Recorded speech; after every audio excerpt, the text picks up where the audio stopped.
کی اور Donald Trump کے درمیان جو ناچاکی ہوئی، جو پھڈا پڑا، وہ اس لیے کہ جب برطانیہ نے کہہ دیا کہ ہم سپورٹ کریں گے،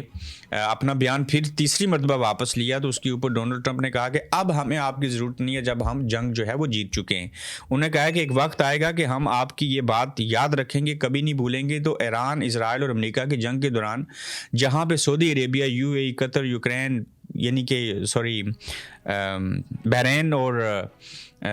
دیگر ممالک جو تھے وہ قطر سمیت ایکسپوز ہوئے، پتہ چلا کون کس کو اڈے دیتا ہے، کیا کرتا ہے، اور یہ بھی پتہ چلا کہ جن ممالک نے، خلیجی ممالک نے جو اڈے ہیں اسرائیل اور امریکہ کو دیے، ایران کے خلاف دیے، وہاں کے بیشتر 80% عوام جو تھے وہ ایران کے ساتھ ان کی ہمدردیاں تھیں۔ اور جب وہ بم گر رہے تھے تو آپ نے ویڈیوز کے اندر دیکھا ہوگا کہ لوگ اللہ اکبر کے نعرے لگا رہے تھے اور خوش ہو رہے تھے، اور اپنے ملک کے اندر جو امریکی اڈے تھے ان کے اوپر جب ایران کی بمباری ہو رہی تھی تو وہاں پہ لوگ خوشی منا رہے تھے۔ تو اب یہ جو برطانیہ اور امریکہ کے درمیان پھڈا پڑا ہے، یہ بھی اس بات کی غمازی ہے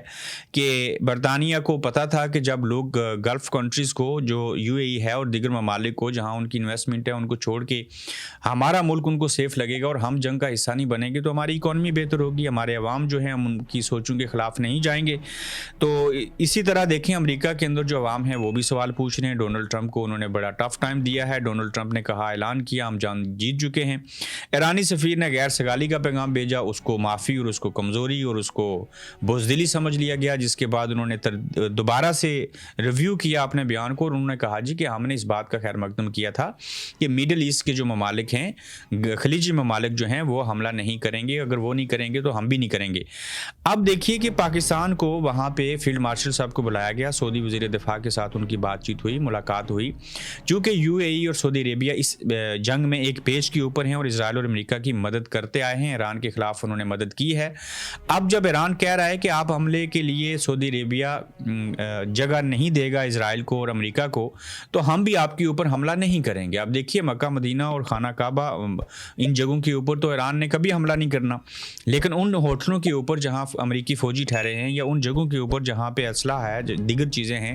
وہاں تو وہ حملہ کریں گے۔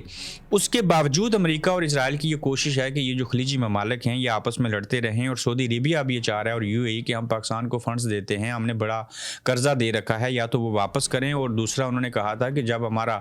دفاعی معاہدہ ہوگا، دیکھیں ایک معاہدہ سعودی عربیہ کا سیکیورٹی کا امریکہ کے ساتھ ہے، وہ جو امریکہ کے ساتھ ہے اس میں 10 ٹریلین جو ڈالر ہے پر ایئر سعودی عربیہ ان کو دیتا ہے، کچھ تیل کی مد میں وہ لے جاتے ہیں اور کچھ اور چیزوں کی ڈالرز کی شکل میں ادائیگی ہوتی ہے۔ تو پاکستان نے جو دفاعی معاہدہ سعودی عربیہ کے ساتھ کیا تھا، جس میں انہوں نے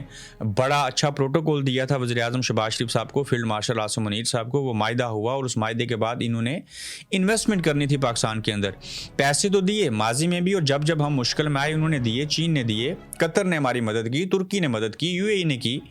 تو کیا انویسٹمنٹ کی ہے سعودی عربیہ اور دبئی نے پاکستان کے اندر؟ نہیں کی۔ تو پھر جب دفاعی معاہدہ ہوا تو آپ ٹریلینز آف ڈالر پر ایئر امریکہ کو دے سکتے ہیں، تو پاکستان کو کیا دیا؟ کوئی انویسٹمنٹ نہیں ہوئی۔ اب پاکستان کو وہ کہہ رہے ہیں کہ آپ ایران کے خلاف جنگ میں سعودی عربیہ کا ساتھ دیں۔ دیکھیے پاکستان ایران کو پھلائیں گے، سعودی عربیہ جا کے وہاں فورسز بھیج کے، یا پاکستان کے اندر سے جب ایران کے اوپر حملہ کرے گا، تو ایران ہمارا پڑوسی ہمسایہ ملک ہے، بلوچستان کے ساتھ اس کا بارڈر لگتا ہے، تو کیا ایران جو ہے وہ پاکستان کو نہیں مارے گا؟ وہ پاکستان جو پہلے سے افغانستان کے ساتھ جنگ میں مصروف ہے۔ تو یہ بڑی اہم خبر ہے کہ پاکستان کو اس معاملے میں کیا فیصلہ کرنا ہے، اور یقیناً پاکستان جہاں پہ پیسوں کو ترجیح دے گا وہیں پہ ایران کے ساتھ سعودی عربیہ کی اور یو اے ای کی مدد کرتے ہوئے اس کے پیچھے چونکہ اسرائیل اور امریکہ ہیں تو کسی صورت نہیں جائے گا، چونکہ پاکستان پہلے سے افغانستان کے ساتھ انگیج ہے، چائنا کے ساتھ مراسم بہتر کرنے ہیں، چائنا اور رشیا ایران کی سپورٹ کر رہے ہیں، اور پاکستان جب سعودی عربیہ اور یو اے ای کے کہنے کے اوپر ایران کے خلاف جائے گا تو اوبویسلی جو چین ہے اور رشیا ہے وہ بھی پاکستان کے اوپر پریشر ڈالیں گے۔ تو یہ امکان بہت کم ہے کہ پاکستان جو ہے وہ سعودی عربیہ اور یو اے ای کی مدد کرتے ہوئے وہاں پہ گھس جائے، لیکن کوئی پتہ نہیں، کسی بھی وقت کچھ بھی ہو سکتا ہے۔ تو صاحب اللاہور کے اندر بھی جو عوام ہیں وہ باہر نکلے ہیں اور انہوں نے احتجاج کیا ہے، آپ ویڈیو دیکھیں، مناظر دیکھیں، اس کے اوپر جو ہے وہ پلے کارڈز انہوں نے اٹھائے ہیں اور احتجاج کر رہے ہیں، اور یہ ایک اچھا عمل ہوا کہ کم از کم پاکستانیوں کو سانپ نہیں سونگ گیا، کسی حد تک تھوڑے ہی صحیح، لیکن لوگ جو ہیں وہ اس کے اوپر بولے ہیں۔ دیگر خبروں کے اوپر بھی میں ایک نظر دوڑا لوں اور آپ کو سارے حالات اور واقعات بیان کرتے ہیں جو اس وقت صورت حال بنی ہے۔ دیکھیے دنیا کے لیے بری خبر کیا ہے کہ امریکہ کی وینزویلا کے خلاف کارروائی اور تیل اپنے زیر کنٹرول لانے کے جنگی اقدام کی اب سمجھ آ رہی ہے، چونکہ پہلے انہوں نے اپنا تیل جو تھا ضرورت کے پیش نظر وینزویلا کے اندر جا کے قبضہ کیا، وہاں کے صدر کو اٹھایا۔ انہیں پتا تھا کہ سعودی عربیہ، ایران، یو اے ای جب یہ آپس میں لڑیں گے یا عراق کے اندر جو ان کا تیل نکالنے کا سسٹم ہے، جہاں بڑی تعداد میں ان کی جو مشنری ہے وہ لگی ہے، اگر وہ تباہ بھی ہو جائے تو ہم جو ہیں وہ اپنا بیک اپ تیار کریں۔ تو انہوں نے وہ بیک اپ تیار کر لیا۔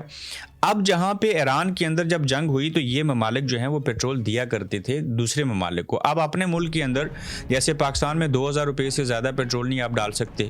اسی طرح سے 20 لیٹر سے زائد پیٹرول جو تہران اور ایران ہے، جب تک یہ آئل ریفائنری جو ہے یہ تو تباہ ہو چکی ہے، جو کہ بہت بڑا نقصان ہوا ہے، یہ جب تک بحال نہیں ہو جاتی اس کو ہفتے مہینے لگ سکتے ہیں، ابھی تک آگ کے اوپر قابو نہیں پایا گیا، اس وقت تک 20 لیٹر سے زیادہ پیٹرول اب ایران میں بھی نہیں دیا جائے گا۔ اس سے بڑا نقصان صاحبوں کیا ہوا کہ اس جنگ کے 2 مقاصد تھے، میں نے آپ کو بیان کیا کہ پیغرام کا ایئر بیس مل جائے، چین کو کنٹرول کریں، ایران کے اندر رجیم چینج کریں، پیٹرول کے اوپر کنٹرول کریں، اور وہاں سے جو چین لے رہا ہے پیٹرول اس کو نہ ملے۔ 80% پیٹرول جو ہے وہ چین جو ہے وہ ایران سے لے کے جاتا ہے۔ اب چونکہ ایران کا دفاع کرنا چین کی اس لیے مجبوری ہے کہ اس کے مفادات جڑے ہیں ایران کے ساتھ، پھر ایران جو تھا وہ غزہ اور فلسطین میں بھی سپورٹ کرتا تھا، یہ بات کھٹکتی ہے اسرائیل کو اور امریکہ کو، تو لہٰذا ایران کو کنٹرول کرنے سے چین بھی کنٹرول ہو جاتا، باقی ممالک کو بھی کنٹرول کرتے، اور جو گریٹر اسرائیل کا منصوبہ تھا اس کی طرف بڑی پیش قدمی ہوتی۔ تو لہٰذا اب ایران کے اندر اب تک امریکہ اور اسرائیل نے جنگ ہاری ہے، اور اگر ان کو ناکامی ہوتی ہے، اور دوسری جانب آپ دیکھیں کہ 6 ماہ کے لیے کہہ رہا ہے ایران کے ہمارے پاس جنگ لڑنے کے لیے ساز و سامان جو ہے وہ موجود ہے، اس سارے عمل کے اندر دیکھیں چین نے پرنٹ کر کے دیے، یہ بھی جنگی حکمت عملی ہے نا، چند $100 کے اندر جو بڑے بڑے جہازوں کے پرنٹ تھے وہ دے دیے، اور انہوں نے زمین کے اوپر بچھا دیے بڑی کئی کنال کے اندر، تو اوپر سے ڈرونز کو لگا کہ یہ نیچے جو ہیں وہ ان کے طیارے سیارے اور فلاں چیزیں کھڑی ہیں، تو وہ ان کے اوپر حملہ کرتے رہے، ان کا اسلحہ اور ان کے ڈرون ضائع کروائے، بلسٹک میزائل سے ان کا کاؤنٹر بھی کیا ایران نے۔ اب وہ جو نقشوں کے اوپر حملے کرتے رہے، اب ان کو پتہ چلا کہ یہ تو اصل طیارے اور جہاز اور جنگی ساز و سامان تو نہیں تھا،